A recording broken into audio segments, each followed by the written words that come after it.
That's Trysta That money. seems low.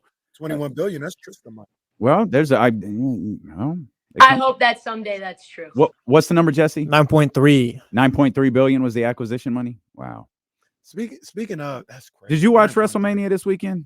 No, I was in Glendale for the Final Four. Oh, you were. That's right. That's right. You were there for the Final Four. I saw the pictures. Are you Saturday? What did you say? Are you still in Arizona? No, I'm at the crib.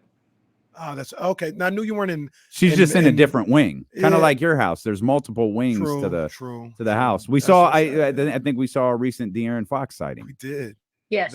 That's his house now. Well, that's how I'd approach it. You guys got to look to preserve your house, okay? We got to look to stay out of the play-in, deep into the play-in. That 9 seed is looking like we're staring down the barrel of a shotgun right now. Well, you know, TK. A hell of a segue by TK right there. That really is. That's all-star stuff right there. But, I mean, some people may look at it as an excuse. I think it's a reason. I mean, they did lose their 2 top shooting guards. And Damian puts it, I love this because he's 100% right. They lost 25 to 50 points on any given night with what, you know, those guys could do. Like Herder could go for 25. 25 with the potential Monk could go 50. for 25 or 50. That's 40 to 50 points on any given night. And that's tough to deal with. I don't know if anybody's dealing with that. No, it's incredibly sad. Incredibly sad for the players, incredibly sad for the team. You just have to kind of say, well, whatever happens this year, we can kind of chalk it up to probably injuries being the main reason. Should have probably been better earlier, you know, letting leads slip away. I texted you, I forget who they were playing, where they're up big. It was New York. It was, You texted me during the Knicks game. Mm-hmm.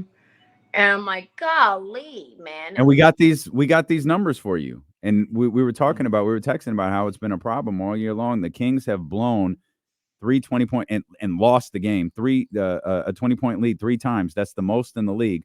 The third one was to the Knicks. They lost one to the Suns, which happened in a matter of like 7 minutes in the fourth quarter. And then they lost one to the Bulls. That was a 22-point lead. Again, those 3 20-point, those 3 blown leads are the most in the league. Then we did this to me, TK, is the story of the season. We could talk about injuries, and that's fair, but that's the current state of the Sacramento Kings. We did their win percentage against teams below 500 was like, you know, you have to throw Houston in there now. So it's like 20 and maybe like 20-8 or 20-7 or something like that. It's a very respectable record. With teams with a win percentage of 275 or lower, they're 7-4. That's the story of the season right there. Given how close 6, 7, 8, and now 9 and 10 are, the story of the season is the 7-4 versus teams with the 275 win percentage. Yeah, I mean, that's Milwaukee Bucks type stuff right there. You can't have that. You know, you can't blow that many leads. You can't play. Oh, every time. Every time. She gonna get them buck shots in. She gonna get them in. At this point, I can't tell what the reason is. You know, it's what we call a mix. The Bucks or the Kings? My shots towards the Bucks. Oh, okay, gotcha. What we call a mixed motive. You know, like it could be Doc, it could be Dame, it could be just the city of Milwaukee. I don't know. TK just waiting for the Bucks to get eliminated so she could tweet, "Thank God we got rid of Dame Lillard."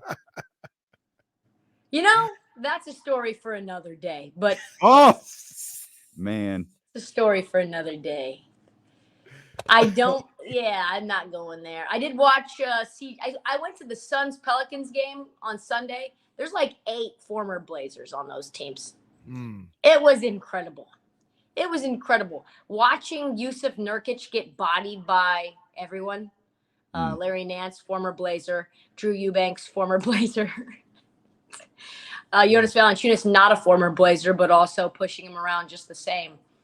Zion as well, a potential Blazer. Maybe Dame would stick around if we would have traded for him. They need a guard bad. But, yeah, it's back to the Kings. I'm concerned. I'm concerned in pretty much every way. And I don't know how you get that discipline back because those wins were happening last year, were they not? It feels like there was a level of precision sharpness, maybe just like high level scoring where you can just shoot yourself out of bad games. Hard to say, but I'm constantly baffled. But also, you came back down 20-something against the Celtics, almost won that game. Mm-hmm. Well, and like a lot of people were talking about that game, and they're like, "Oh, they were against the backups and the scrubs." I don't care. We're trying to get a W. I've been against the G League team. Just win. Care less. You know what I mean? So, yeah, it's one of those things that this year they haven't. You know, they've had the same issues that to Hollinger's and other people's point, things that they didn't have to deal with last year as far as injuries and roles and things of that nature. And, you know, it's got them in a situation where there's still a team that's ready to go to the postseason, you know, whether that's the play-in or the actual playoffs. They're still going to be in the postseason. But some of those self-inflicted wounds of going, you know, losing those 4 games to Charlotte, Washington, Detroit, and Portland, those are the ones you're going to look back on, man, and say, if we don't make – because you take 3 of those, they're like in the 6th right now by like 2 games. If you take 3 of those games, and it's just frustrating to see. Yeah, and I think the thing that concerns me the most is potentially playing the Pelicans in the play-in in a 9-10. Or in a 7-8. Either way, really. It's just – You know why that doesn't concern me as much? Why? They can't win every damn game. At some point, the Kings are going to have some pride and not lose. It's why I don't want to play the Lakers. They're just going to beat the Lakers again. Like, no, I don't want anything to do with the Lakers. I don't want anything to do with the Golden State Warriors for entirely different reasons. If it's the Pelicans, so be it. I'd be down for the Suns. I watched the Suns That's up close. Too. That's probably the one I think is the best matchup. The Suns scare me the most because it's like I feel like either Book or KD would be like, fine, I'll do it. Like I'll just like we're not missing the playoffs. Like if I have to do it by myself, I'll do it by myself. If Brad so are the Pelicans the least scary of them all? To me, in a one-off, yes. In a one-off, they're the least scary. In a series, I don't know. I don't know about that. Yeah. But in a one-off, yeah. No, I'd rather it be the Pelicans than the Lakers or the Suns. Or who do we feel we can actually beat in a 7-game series right now? The Blazers. Unfortunately, you won't get that opportunity. In a 7-game series, I think they can get Minnesota. Yeah, I think they can get Minnesota. For those listening on the radio, that was a facial reaction from that's a really shocked face. Really? Cat is talking about he might be coming back. That changes things a little bit. But even if he comes back, who knows if he's 100% or whatever. He's not going to be. They got in there. I think they could get. They could get what stands out to you about Minnesota? Because that answer obviously surprised you. Yeah, I think it's just like one of a team that's top in the West. I think if I'm making the case for why that makes sense to me, is just because Minnesota's like 19th offensive rating. So you can say no matter how good Minnesota's defense is, can they really stop good shot making forever? No, they can't. Can they stop De'Aaron Fox? Probably not. But defensively, they are so tough. And so I guess another thing going for Kenny's point is like they go through scoring droughts too. They can sometimes take difficult shots for no reason, but they're just loaded, man. They're big. Really to me, good. That's the biggest thing is like the Rudy Gobert Sabonis matchup is a little scary. The Jaden McDaniels on who, I don't know. I guess maybe Keegan Murray. And I mean, just the matchups with how big the Minnesota Timberwolves are as a whole is sort of fascinating to me. Well, no. And look, to your point, me feeling that way, we talked about confidence level earlier. Me feeling that way is like thinking of the whole Kings team, you know, with Malik Monk there. Yeah. Yeah. Without Monk in the playoffs, if they don't have him in the playoffs, and it's tough for me to think they can beat somebody in a series. You know what I mean? Because I just don't know if they have enough offense to be able to beat somebody 4 times in 7 games. Yeah, I mean, I guess you want to go against the team with the worst offense. right? Like that's kind of what you want. And I guess that's the key for Minnesota, or that's like the case. It's just tough. Everybody's gonna be tough. The Lakers are a big team. They're finding a way to figure some things out. I think that's probably the team I think you have the most success with, though, because they're so touch and go with shooting. And AD, he could be out like 18 minutes into game one and be done for the series.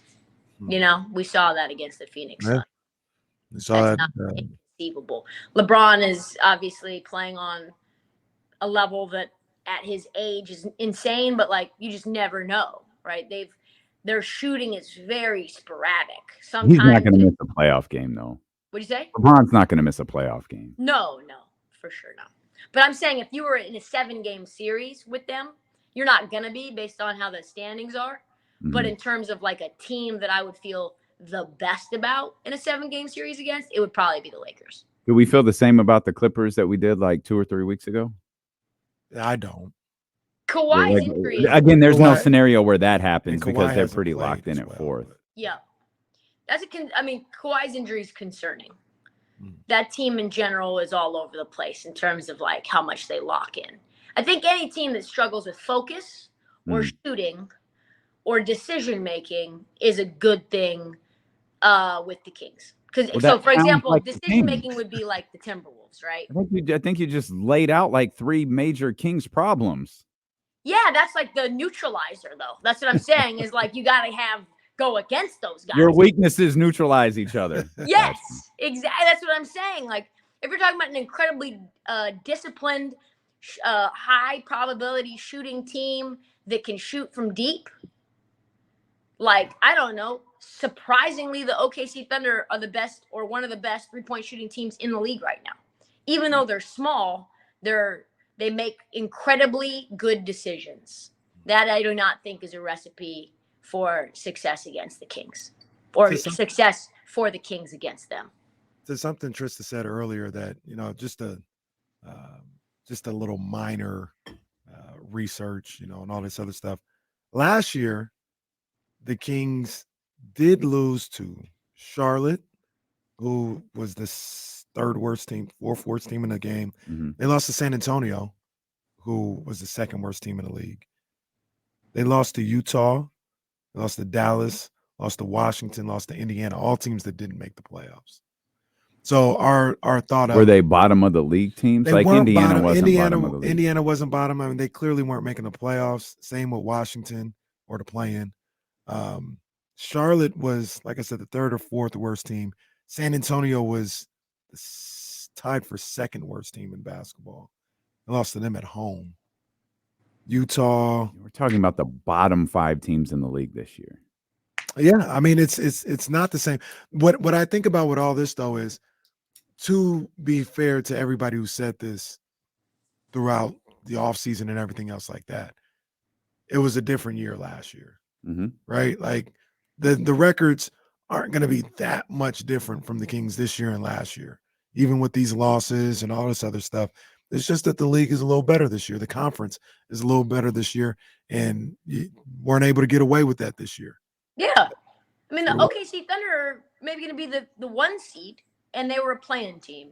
The Minnesota Timberwolves had to, if they were, they were the 8 seed, and they had to do the same thing, right? So, yeah, you're talking about teams that were bottom feeders, barely getting into the playoffs, that are now the top of the West. 2 teams go all the way up to the top of the standings. Yes, you lose Memphis, so that leaves you 1. The Clippers move up. The Lakers are basically in the same spot. Warriors are a little worse. But, yeah, there's been like a complete shuffle in terms of the good teams and the bad teams outside of Denver. And that's about it. No. That's about it. Yeah, I'm looking. Yeah, Memphis is the major fall off. Phoenix is going to be better out. Yeah, Phoenix West is going to be crazy, man. West got talent. West got some amazing talent. A lot of talent. You're talking about teams that are in the. Shout out to the 36-42 Atlanta Hawks that have clinched a postseason berth. Exactly. If you're in the East right now, at this record, you're probably out of the play-in altogether. Yeah. It's just a much weaker conference, like a lot worse. Well, You're actually in the same exact position. It's because right? the Pacers. Yeah, because it's the Pacers. It's a well, little different, but you're it's not New York, stressing 9 Cleveland. and 10 though. Yeah, right. But you have Philadelphia, who's 44 and 35. They're a game back from Indiana right now, and they're currently in the 7th spot, which is about where Sacramento is, right? Sacramento's what, 45 and 33. So they would probably be in the 6th spot by half a game, right, over Indiana. But you'd still be in that fight with New York, Cleveland. But Right. you would be fighting for to stay out of the play-in while simultaneously fighting for like the it's third. still very right, still very realistically third. Yeah. That's crazy. Yeah, But- your future would still be in front of you, and right now it's like I don't even know if we can get out of the play-in tournament. The Celtics have 15 games on the Bucks. I just feel the need to point that out. I think that's 15 the point. freaking Way to games on the point it out. Bucks. Way to be a good journalist. That needed to be said. You know what I mean? I know. I thought you'd like that. 15 games back. That's amazing. They're terrible. Nobody's Well, I talking meant about that more as Boston's really good and less that the Bucks are really bad. But hey, we could go either way. I don't think people are talking about how like fugazi the Bucks are. Oh, I feel like that conversation is being had. Not really. They're just like, oh well, like they're gonna figure it out in the postseason, right? The Sixers will play the Bucks, and the Bucks will be favored. It's like I don't know why that figure would it out in be. the postseason, huh? The Bucks will get to the conference finals. See, this is what I'm talking about. This Who's is gonna what beat I'm them? saying. Everybody's beat them? doing what Kenny's doing. It's more about who's going to beat them. Sixers, Knicks. Hey, the Sixers hadn't done anything in life for me to be like, oh, they're going to rise Bro, up now. No, Bro, the Bucks just lost 4 consecutive games to bottom feeder teams. Some of those were out. well, I am Doc here, and I will wish you tell the whole story. 3 of those were out Dame, right? And then one was out middle. Giannis didn't play one of them either, right? Who cares? This is like we're talking about Jordan The Poole Raptors in had lost the like Lizards. 13 in a row. There was Like, no Giannis. I think Dame came back for that game, but there was no Giannis in the Raptors game. Yeah, we're So, talking I mean, about like, the they're not Washington good Wizards. outside of those guys. So, like, they'll lose to anybody. The if those guys are- Raptors were 1-9 in the last 10 before they got their dub against the Milwaukee Bucks. I thought you were going to say 1-19 because they've been awful. yeah, lately. they've been really bad. Bad.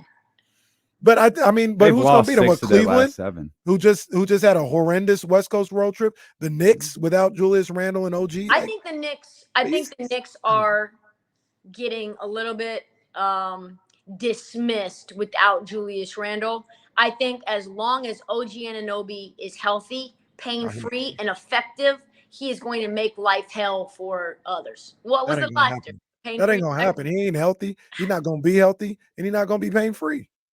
Well, we're gonna see how he does. We're gonna see. Cleveland came out west and lost to everyone except Utah.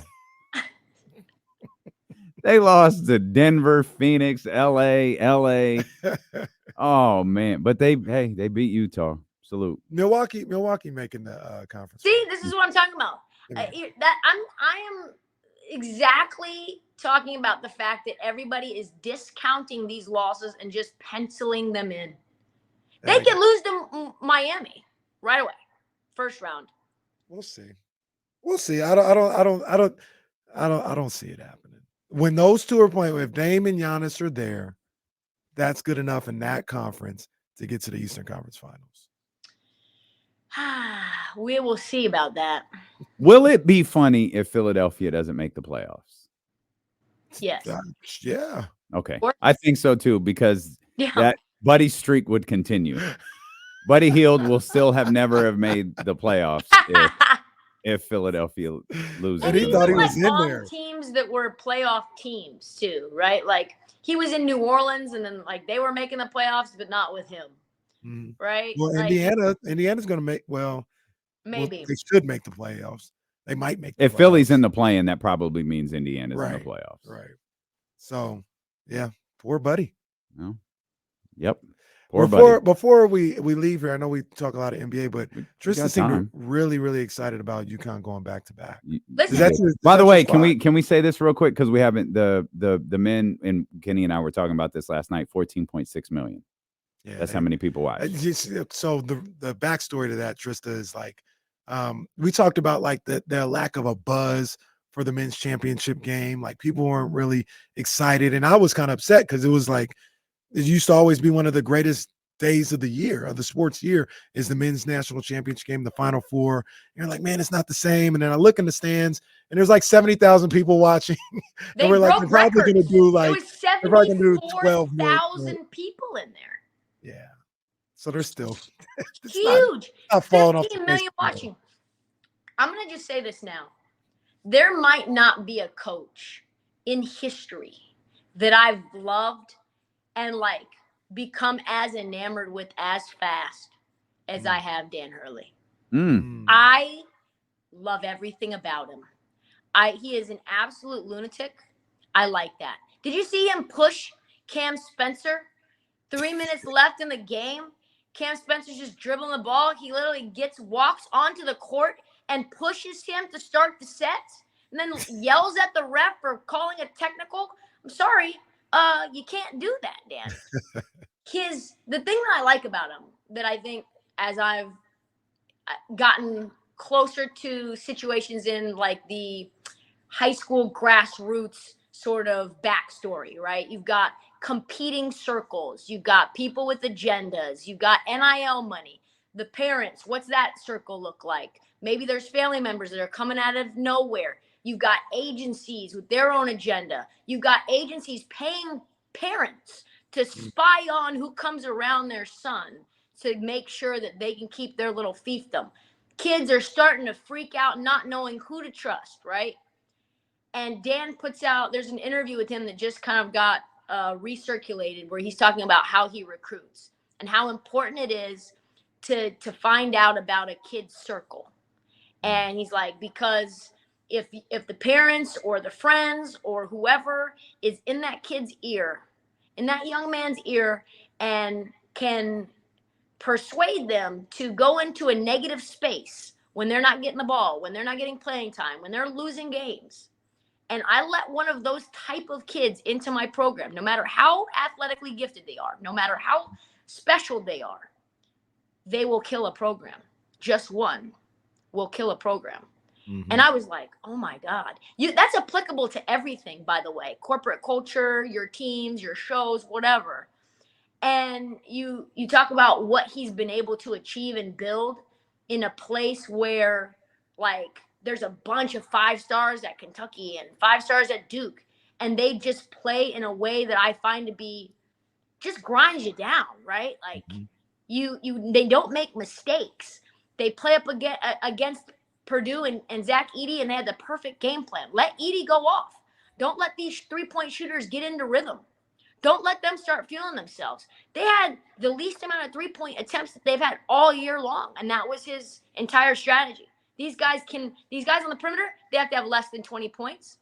Zach Edey can have as many as he wants. There will be no chance for us to beat them to beat us if their guards and their wings have less than 20 combined points.